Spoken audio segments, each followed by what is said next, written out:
Semuanya mulai di luar kendali. Bagi Vladimir Putin, saat protes besar-besaran meletus baik di dalam maupun di luar Rusia, protes-protes ini secara langsung menantang kendali militer dan politiknya. Di Irkutsk, Rusia, warga memprotes kenaikan pajak besar-besaran di masa perang yang diberlakukan Putin. Banyak yang mengatakan bahwa hal ini membuat mereka jatuh ke dalam kemiskinan. Sementara itu, sentimen anti-Rusia juga memuncak di luar negeri. Di Slovakia, ribuan orang memprotes kebijakan pro-Rusia Perdana Menteri Robert Fico, menolak pandangannya bahwa yang tak setuju sebaiknya berperang melawan Vladimir Putin. Di Georgia, protes anti-Rusia sudah berlangsung lebih dari setahun dan kini mendapat momentum baru yang besar. Setelah terungkap bahwa partai penguasa pro-Rusia menggunakan bahan kimia beracun era Perang Dunia I yang disebut K-Mite dalam meriam air terhadap warganya sendiri. Perlawanan kini semakin jelas, baik di kota-kota Rusia yang menentang keserakahan Putin maupun di ibu kota Eropa yang melawan pengaruhnya. Biaya perang sedang memicu pemberontakan demokratis global. Mari kita mulai dari awal. Di kota Irkutsk, Rusia, warga secara terbuka memanggil Vladimir Kecil, meminta dia untuk menghentikan pajak perang barunya. Dengar saja tuntutan mereka. Seruan terbuka kepada Presiden Federasi Rusia, Vladimir Vladimirovich. Dinamita bukan hanya membangun ekonomi Rusia, tapi juga kehidupan karyawan yang percaya pada tanah air mereka sebagai mitra bisnis.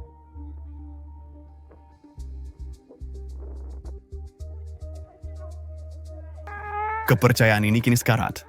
Kami menandatangani surat kematian dalam sunyi dokumen, tanpa kami. Perubahan dalam kode pajak bukanlah perbaikan. Ini adalah dari pelanggaran hukum. Ini adalah dari penyalahgunaan kepercayaan oleh para deputi. Keuntungan kami ini adalah air mata di jadwal yang tak pernah dilihat orang. Inflasi kita adalah rak-rak keluarga kosong yang tidak akan bisa kita beri makan lagi. Ya Tuhan, Kami dibunuh dengan kutipan dari dekretmu. Kami dikubur di bawah patung yang engkau minta untuk kami singkirkan. Ya kami memohon belas kasihan, kami memohon kehidupan untuk apa yang engkau sebut sebagai dasar perekonomian. Hentikan hukuman birokratis ini. Sementara di kota kami, lampu bengkel masih menyala. Hentikan atau akui saja bahwa usaha kecil di Rusia harus mati agar kami tahu, agar kami berhenti menunggu. Berhenti, ya Tuhan. sekarang penting untuk ditegaskan bahwa orang-orang ini tidak memprotes perang, bahkan tidak memprotes Putin. Mereka secara khusus menyoroti para politisi Rusia dan parlemen Rusia. Karena itulah Putin disebut presiden negara itu. Untuk memveto undang-undang ini yang telah disahkan oleh parlemen Rusia sekarang, menurut undang-undang ini, pada tahun 2026, jadi hanya dalam beberapa minggu lagi, pajak di Rusia akan naik untuk setiap warga negara di negara tersebut. Yang tidak disadari banyak orang, parlemen Rusia memang harus mengesahkan undang-undang ini karena Rusia kehabisan uang. Dan mereka membutuhkan cara untuk mendanai invasi Putin, jadi mengapa mereka tidak memprotes Putin atau perangnya? Ya, itu karena hanya ada satu aturan di Rusia yang harus diikuti semua orang. Mereka boleh memprotes politisi dan undang-undang, tapi tidak boleh memprotes Tsar. Sebenarnya, kita melihat contoh sempurna dari hal ini. Beberapa minggu yang lalu ada sebuah protes di Vladivostok. Para pengunjuk rasa mendapatkan izin dari pemerintah karena mereka ingin memprotes tindakan pemerintah. Itulah hukum aneh di Rusia, kamu butuh izin dari pemerintah hanya untuk mengeluh tentang pemerintah. Tapi kemudian, selama unjuk rasa ini, para pengunjuk rasa menjadi sedikit terlalu bersemangat dan mulai langsung menyebut nama Putin untuk semua yang terjadi di dalam Rusia.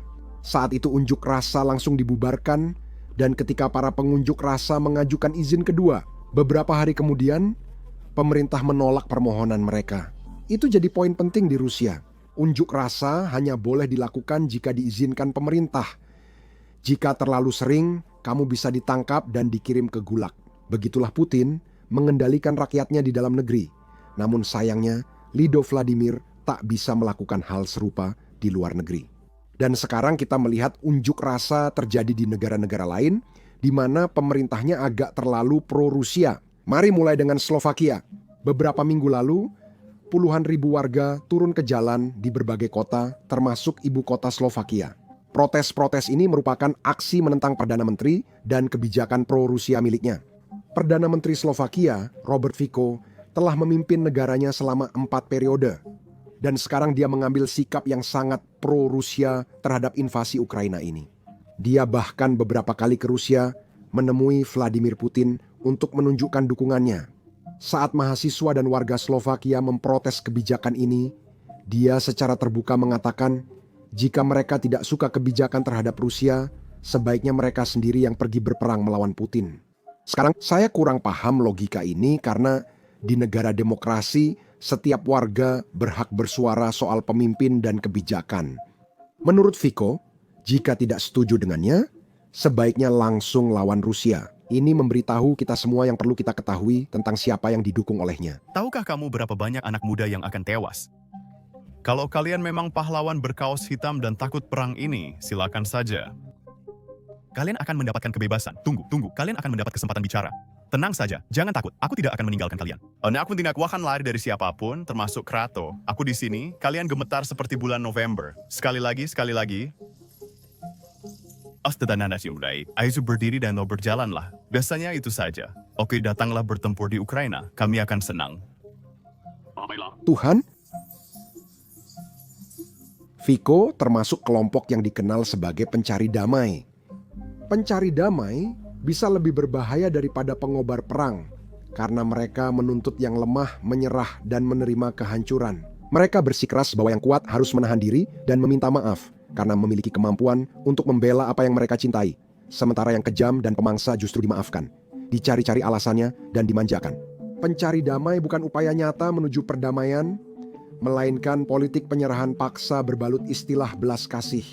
Kamu tidak menyadarinya. Mereka melihat kejelasan moral sebagai ekstremisme dan menganggap membela diri itu provokatif.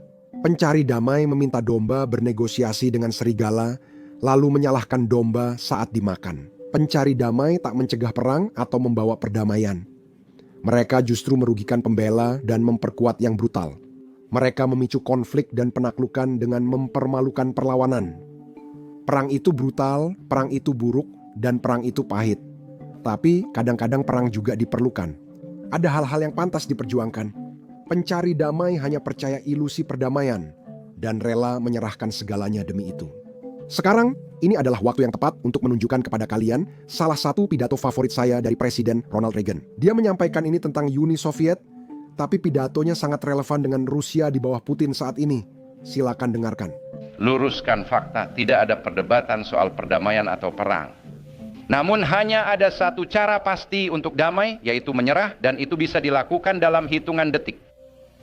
Memang setiap jalan selain ini memiliki risiko. Namun sejarah mengajarkan bahwa risiko terbesar justru dari kebijakan menenangkan musuh. Dan inilah bayangan yang enggan dihadapi oleh teman-teman liberal kita yang berniat baik. Kebijakan akomodasi mereka adalah penenangan, dan itu tidak memberi pilihan antara damai dan perang, hanya antara melawan atau menyerah. Jika kita terus mengakomodasi, terus mundur dan menyerah, pada akhirnya kita harus menghadapi tuntutan terakhir, ultimatum. Lalu bagaimana? Nikita Khrushchev sudah memberitahu rakyatnya bahwa dia tahu jawaban kita. Dia telah memberitahu mereka bahwa kita mundur di bawah tekanan perang dingin. Suatu saat nanti ketika waktunya tiba untuk memberikan ultimatum terakhir, penyerahan diri kita akan terjadi sukarela karena saat itu kita sudah dilemahkan secara spiritual, moral, dan ekonomi. Dan dia percaya karena dia mendengar dari pihak kita suara-suara yang memohon perdamaian dengan harga apapun atau lebih baik merah daripada mati. Ataupun seperti yang dikatakan oleh salah satu komentator, dia lebih memilih hidup berlutut daripada mati berdiri. Dan disitulah letak jalan menuju perang, karena suara-suara itu tidak mewakili kita semua. Kita tahu hidup itu sangat berharga dan damai, tapi sulit percaya. Begitu manis hingga dibeli dengan rantai dan perbudakan. Sekarang, argumen lain yang selalu diangkat oleh para pendukung perdamaian ini adalah mereka selalu berkata, "Hey, lihat berapa banyak anak muda Ukraina yang tewas dalam perang ini, dan itulah sebabnya Ukraina sebaiknya menyerah saja demi menyelamatkan generasi mudanya." Yang sekali lagi, bukanlah cara yang tepat untuk mencapai perdamaian jangka panjang. Karena jika kita melihat wilayah Ukraina yang saat ini dikuasai Rusia, itu menunjukkan kebenaran tentang apa yang akan terjadi pada rakyat Ukraina jika mereka menyerah. Lihatlah ini. Di wilayah yang sekarang diduduki Rusia, Putin memaksa mobilisasi hingga 10.000 pemuda sebagai umpan meriam di tentaranya. Ini menunjukkan apa yang terjadi jika Ukraina menyerahkan lebih banyak wilayah. Kita hanya akan memberi Rusia lebih banyak kemampuan, sumber daya, dan tenaga kerja Ukraina untuk melawan Ukraina. Jika Rusia berhasil menguasai seluruh Ukraina, mereka akan memanfaatkan tenaga kerja Ukraina untuk menyerang negara Eropa lain. Dengarkan penjelasan Menteri Luar Negeri Polandia yang menjelaskannya jauh lebih baik dari saya. Rusia telah membentuk ideologi negara kekaisaran baru yang ekspansionis, yang telah mereka cuci otak kepada para tentaranya, anak-anaknya, dan penduduknya. Dan pada awalnya ada kata-kata, lalu kata-kata itu menjadi nyata dan kemudian mulai menyerang negara-negara tetangganya. Georgia, lalu Ukraina. Dan jika Rusia berhasil di Ukraina, dia akan tergoda untuk menggunakan wilayah, sumber daya industri, dan sumber daya manusia negara itu untuk melangkah lebih jauh.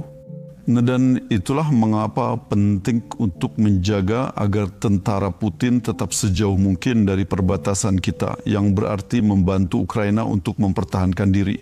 Putin juga sekarang secara paksa memindahkan warga Ukraina dari wilayah yang diduduki ke Siberia.